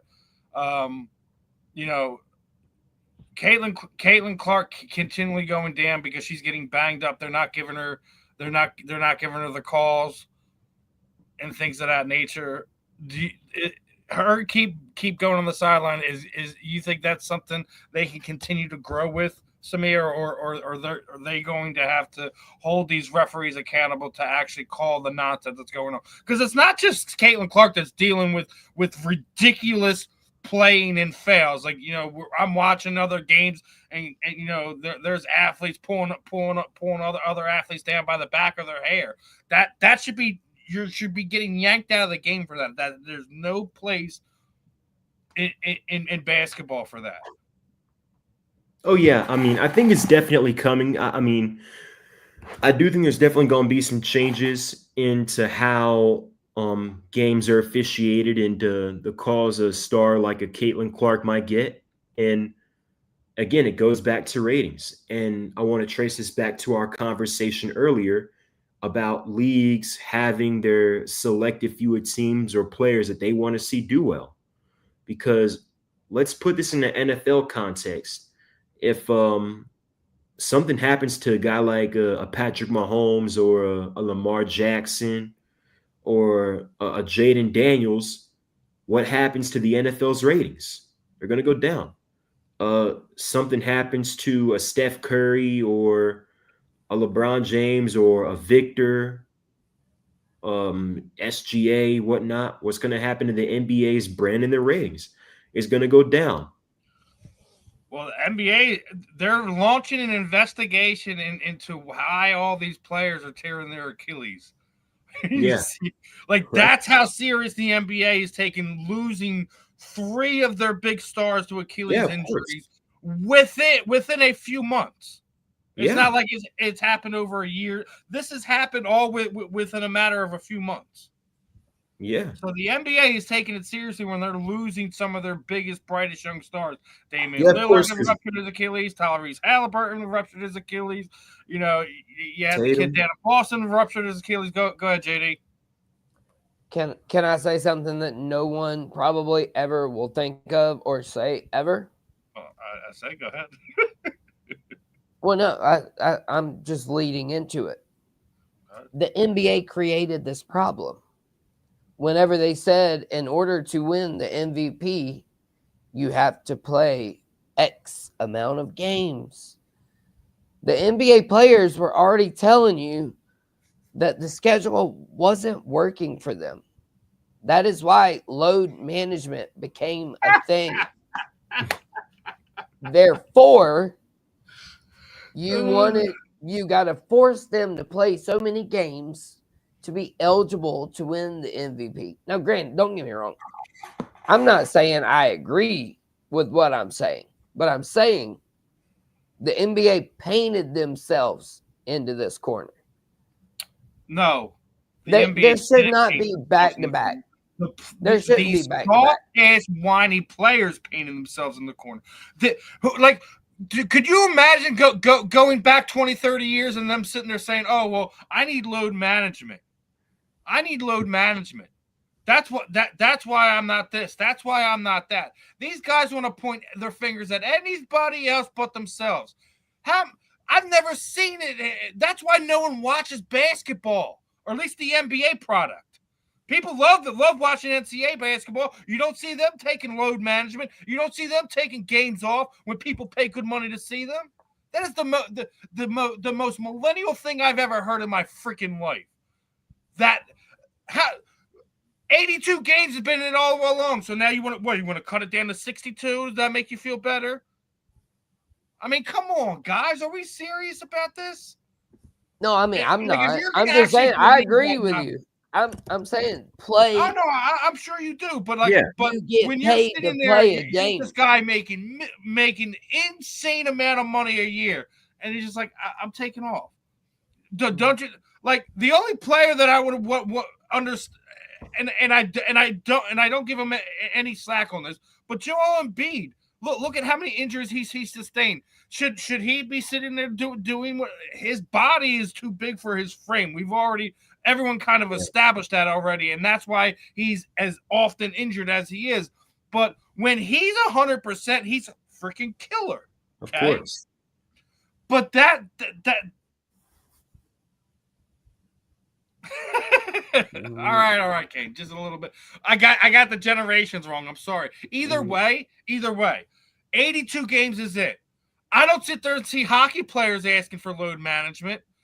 I don't see baseball players asking for load management. They pay double the games. Well, and from an NFL standpoint, Amon-Ra St. Brown, I think, tore an oblique, had an oblique muscle completely come off of his bone. I think it was a calf injury 2023, first team All Pro. First team All Pro that year. I don't want to. I don't ever want to hear these guys say anything because the money they get, they have the best care. They have 9 times out of 10 the best doctors available to them, or have the money to go to get the best doctor, second opinion, etc. So I really don't want to hear that they need that the schedule doesn't work for them. They rarely play back to backs. When we have baseball, sometimes you have baseball teams, they don't have a game off for almost 14 days at times. So I really don't want to hear that. But go ahead, JD. What do you want to throw in on this? No, yeah, just again, that's the beauty of us being here together. You brought a question to my mind. So Samir and Steven, both of you, question. How has medicine and being a doctor and the procedures, how has all of that progressed so much over the last 30, 40, 50 years?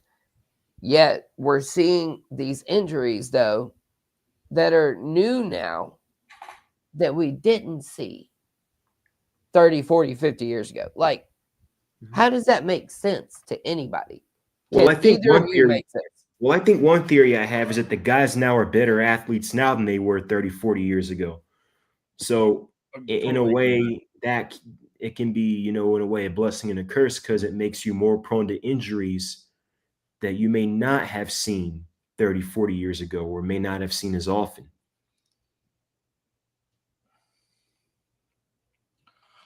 Now, on the medicine side of thing, I'll touch on this. Listen, you have way better medicine, way better care than these athletes did 15 years ago, 20 years ago, 50 years ago, etc. I mean, think about how LeBron has taken care of his body. To what you're saying right now. All right, listen, this is why I say what makes him so great is because he haven't had these injuries.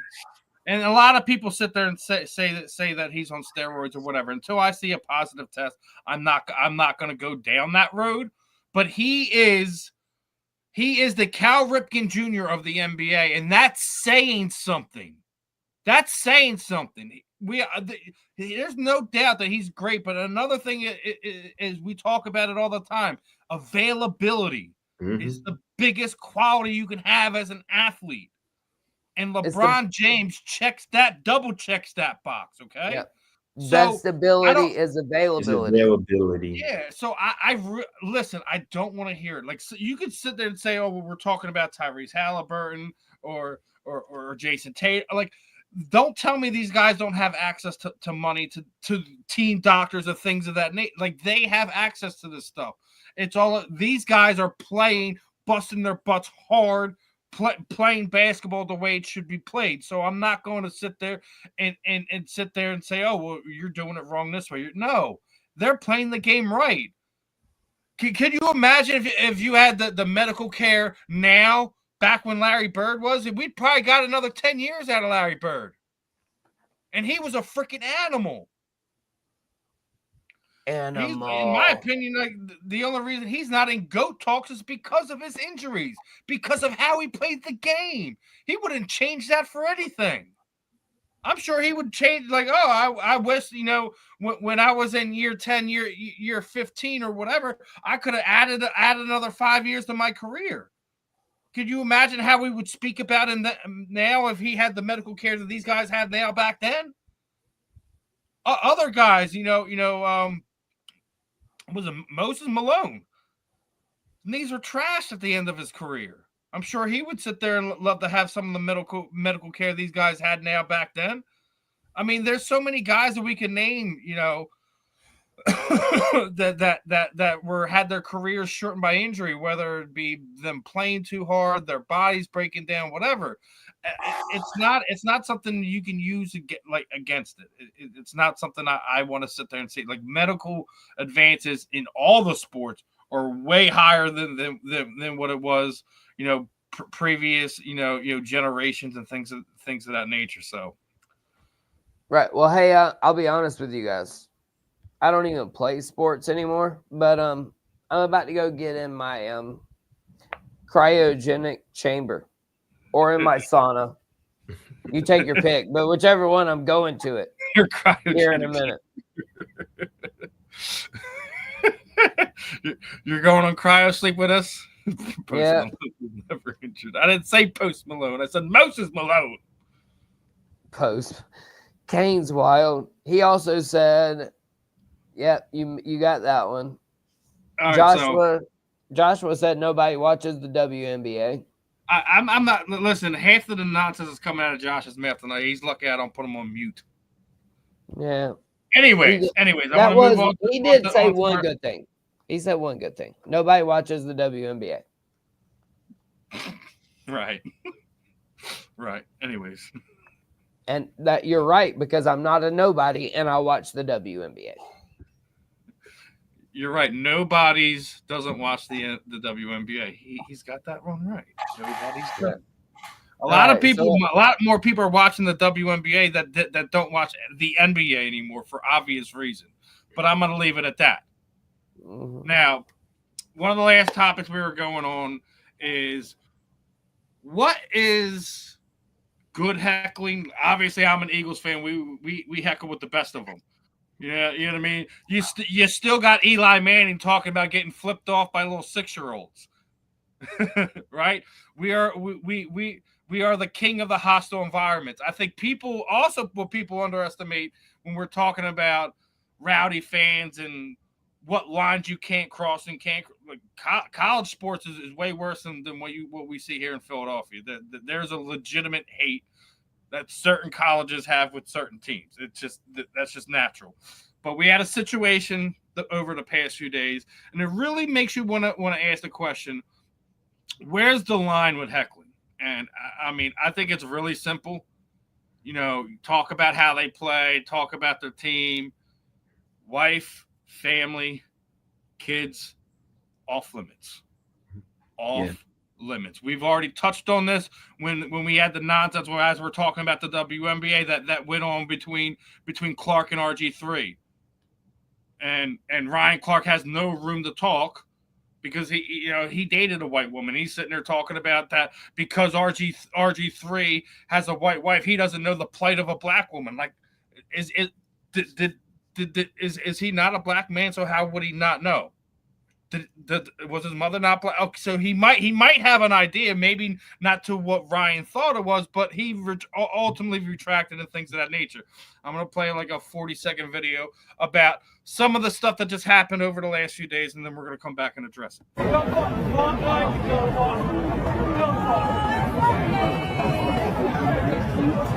So why is Ketel Marte weeping behind second base in the Diamondbacks White Sox game last night? Well, Marte's at bat, 1 on 2 out. He's looking over at the stands and shakes his head and then starts his at bat. The reason he took an extra second there was because a fan was heckling him, talking about his late mother who passed away in a car accident in the Dominican Republic.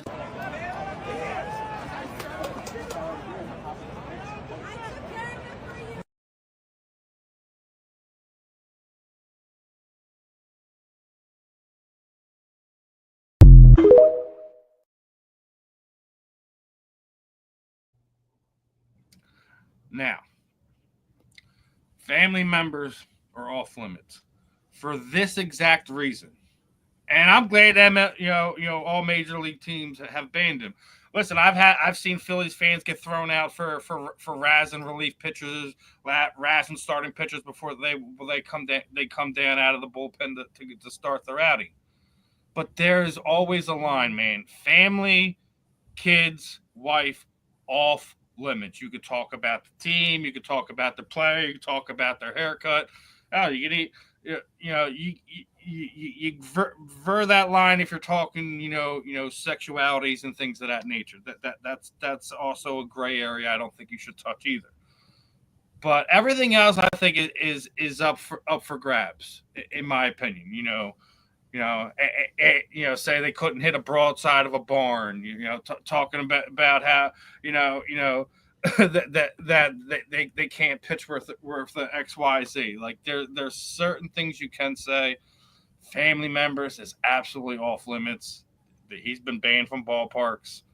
I think across the board now, so that this kid can't ever go to a baseball game ever again. I'm sure he didn't know when he made the statement that this young man's mother had passed away in a car accident. But this is why you don't cross those lines, because you don't know.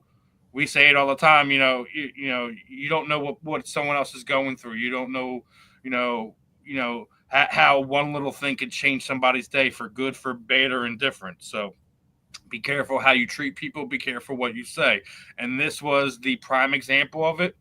I'm sure the kid is absolutely regretting what he said at this point in time. But what's done and done, what's said and said, and we're going to move on with life. And hopefully, I think other fans should take this as a lesson to be better, to show that we're better than that. Everyone talks about professionalism is meant for those guys on the field. We're allowed to heckle. We're allowed to boo. I was talking about. I seen something this weekend that a Mets fan came down to Philadelphia and she was appalled by. We kept booing and heckling. And this what you do. It's Philly. Like first off, you're a Mets fan in Philadelphia. What do you expect? Do you expect us to give you flowers and roses? No. We're rivals. We don't like you. You're invading our space. You're stealing our oxygen. We don't want you there. You're not going to come back to Citizens Bank Park? Good. That's what we want. We don't want you here. But there's a line. There's a certain line you don't cross. And yeah, us as Philadelphia fans, we push that line sometimes. I'm not going to act like we don't. We do push them lines sometimes. But I'm going to pass it on to you guys. I think I laid out a nice little segment here for you. We'll start with Samir. Oh yeah, I absolutely agree, and I think the line is very clear. If you want to talk about the opposing team, or if you want to boo a player, or you want to talk about an opposing player, that's absolutely fine. That's completely normal, and honestly, that's something you would expect at any sporting event. Like for example, whenever Bryce Harper comes to Atlanta, he gets booed. It's been happening even before he was at the Phillies. Happened even when he was in Washington. It started when he rubbed his cleat over the Atlanta Braves logo years ago back at Turner Field, and since then he's been getting booed. And not like it matters to him anyway. He kills us. But yeah. The Mets were at Truist Park last week, and Braves fans were chanting "overrated" about Juan Soto towards the end of the game. Or if you don't see it often here in Atlanta, but if you want to boo your team when they don't play well, you see it at Falcons games sometimes. That's fine. Like, leave it about the performance on the field and keep it at that. Or if you want to be lighthearted, sometimes it's fine. Like during the NLDS a couple years ago, the Braves were playing the Phillies at Citizens Bank Park, and the Phillies fans were chanting DUI at Marcell Ozuna. The backstory was that Marcell Ozuna was arrested a couple months before that for DUI in Atlanta. Like, that's fine.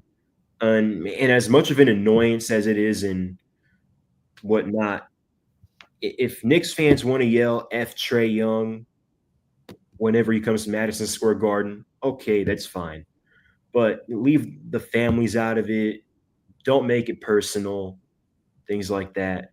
It's a pretty straightforward line. JD, you're up, brother. Completely agree with everything y'all are saying. I've said it once. I'll say it 1 million more times.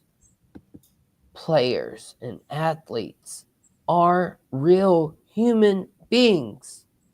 They have feelings. They have things that happen in their life, like their mother passing away. Granted, if you want to yell, like Samir suggested, the word that rhymes with duck, Trae Young. If you want to yell, you suck at baseball, by all means, do it. But when you start talking about people's wives, people's family, people's mothers, that's where it becomes really gray. We saw the incident with DeMarcus Cousins. Oh yeah, that was crazy. He went in. We've seen so many No, I fan think was it Westbrook? interactions. I Russell think Westbrook. was probably one of the worst ones. Oh yeah, Hey, but and then even recently, Ron Artest has gone into the to the stands. I mean, yeah, and even Yeah, recently, I no, don't he was absolutely provoked. You're not, Yeah. you're Right. not.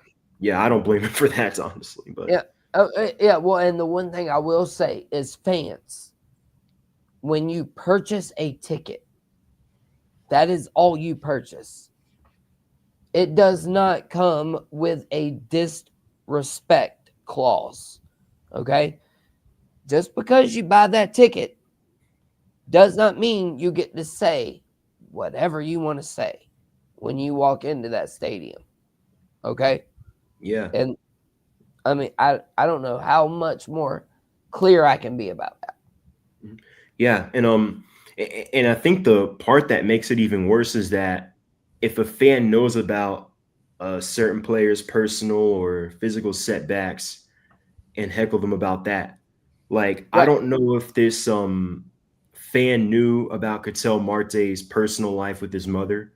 That's what I was going to mention Yeah, too. Yeah, it's he like had it's like to. it's like There's people no make way you didn't know that. yeah, like people make like your mom jokes all the time. Like younger kids, they say like, "Oh, your mom." Like when we were in middle school, high school, we say, "Oh, your mom." Like we would make your mom jokes all the time. So maybe that was the case. I hope it wasn't the alternative where he knew about what happened and still made that joke. Like there was an incident in Cleveland earlier this year about Jaron Duran. I guess they were doing a behind the scenes kind of deal on the Red Sox, and they had Jaron Duran talking about like his personal um setbacks. He had some battles with depression, and he even at one point admitted to a suicide attempt. And you had a fan make a joke about that. Like that's just one of those things where it just like that just crosses the line. Right. And then, hey, there's literally, as we were planning to discuss this tonight, Red Sox pitcher is getting harassing DMs.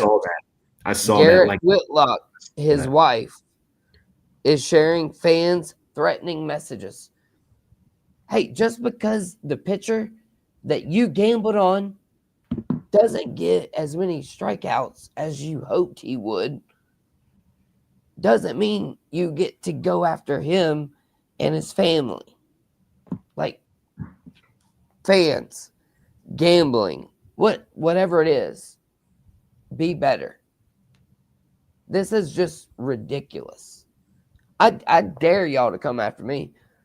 I dare y'all to come after me. I ain't playing. That's ridiculous.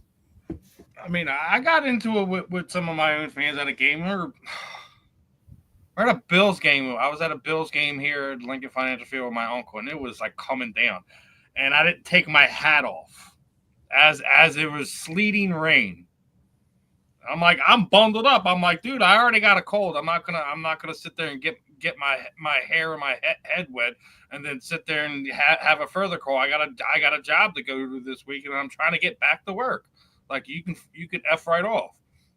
I'm like, I'm still sitting there like singing the national anthem with my hand over my uncle, who was a military member, he got up in dude's face. He's like, I freaking served. I don't have a problem with it. Neither should you. Are you the hat police? So we all have to find that line and just be better. Like there's certain things that are worth going after. There's certain things that you can do. You don't have to police everybody, but in this situation, this what just happened, and I agree. I don't think he knew. I honestly don't think this kid knew. He don't look like somebody that was just searching up like, oh, his mom passed away. Let's just try to hook him with that. I just think he was a stupid kid who made a stupid statement, and he's probably going to regret it most of his life because he's never going back. So Yeah, I think it's pretty clear. Like if you want to, you can say you suck or whatnot, or you're a bum, you're overrated, or if you want to boo your team when they don't play well, you want to say the coach needs to be fired or whatnot. Yeah, it's fine. It's normal. But it's just the personal stuff is like that's just not called for. Like again, as Southern Fry said, these guys are people too, and you wouldn't want someone else, some complete stranger, to come up to you and talk about your family and whatnot. So, what gives you the right to do it? Right. And that's the last thing that I think we should say about it is the internet has given way too many people the confidence to be able to Mike say Tyson's things the in real best. life and Like, not get best. punched in the face. yeah, like I've seen some other parts as well saying things like fantasy sports and sports betting may have a role. I don't Oh know yeah, about it does. that. No, I mean, it I does. think to an That's extent still a does. it cop out does, too. That's but still a Michael, cop out too. But Yeah, it's it's just still an a cop out. excuse. It's just an excuse to be yeah, a it is. butthole. It is. But Yeah. as we're down to the last 10 minutes, I'm gonna first send it down to the Southern Fried Gentleman because there's a wrap up segment we always do of what's going on in your town. So send it to you, Mr. Wyatt. Alrighty, in my town, I already told y'all my Gamecock basketball player, first one drafted in the first round since 2006, and he made the whole fan base hate him already by saying the word that rhymes with duck. So in my town, we're just always trying to make up for the Gamecocks' shortcomings. And so make sure to hit like, follow, share, subscribe on Southern Fried Sports, South Florida Tribune, and y'all be blessed, not stressed. And Samir, I will pass it to you. So pretty quiet on the Falcons front. We are basically in the dead period regarding NFL news and content before training camp kicks off in late July. Atlanta Hawks. This might be the best 48 hour stretch of Hawks basketball in a while. Ansi Salak gets promoted to general manager. He's bringing in some of his own guys from in the scouting department from New Orleans and Philadelphia. We make that trade for Kristaps Porzingis. It is a low risk, high reward kind of deal where you offload two bad contracts in Terrence Mann and George Niang. You trade the 22nd overall pick in the NBA draft to the Brooklyn Nets as a part of that 3-team deal. And in return, you get a 7-footer that can average almost 20 and can shoot damn near 40% from downtown. And the reason why I say it's a low risk, high reward, there are some injury concerns with Porzingis, but there is 1 year left on his deal. So if he gets hurt or doesn't play well, doesn't work out for one way or another, not only did you not give up anything, but you are not tied to a bad contract. As I mentioned earlier with him, he brings some of what we've been missing, some size and some veteran leadership with championship pedigree, who's been on winning teams, who's contributed to championship teams. And then they finally got it right on draft night, or hopefully they continue that trend of getting it right on draft night with the drafting of Zachary Shea first overall. But they do trade back. They robbed the Pelicans for the second straight offseason, getting an unprotected first, which I think is going to be very high because the Pelicans aren't going to be all that good next year. You follow the footsteps of the Atlanta Falcons, taking a Georgia Bulldog in the first round, Jalen Walker in April, Asa Newell in June. Asa Newell notably was born in Atlanta, grew up a Hawks fan. had a Kyle Korver jersey, so it's a homecoming of sorts for him. Now with these Atlanta Braves, they follow up a sweep of the New York Mets last week at Truist Park, by losing a series in Miami to the Marlins. Chris Sale fractures his rib diving after a ball when the team was up 5-0 in the top of the ninth. Why Brian Snicker had him out there when he was over 100 pitches. The team is up by 5. I don't know. You take the first two in Queens against a Mets team that before yesterday had lost 10 of their last 11. They go and lose 7-3. Didier Fuentes, the 20-year-old pitching prospect, he's got the arm, he's got the potential, but unfortunately, he's just not ready for the majors yet. He was unfortunately called up due to Sale's injury. Great job, Double-A, not adding some starting pitching this past offseason. And another frustrating night for them tonight as they lose 4-0. Griffin Canning, who, by the way, was non-tendered by the Braves, was having a pretty good season for the Mets, tore his Achilles, I believe, in the third or fourth inning. Braves couldn't touch the Mets bullpen. Grant Holmes did his best to keep the team in the game, but it's just a continuation of what has just been another frustrating season. Austin Riley, what are we doing here? Largest contract in Braves history. Striking out at a very high rate. In a recent chart was graded as one of the least clutch players in all of baseball.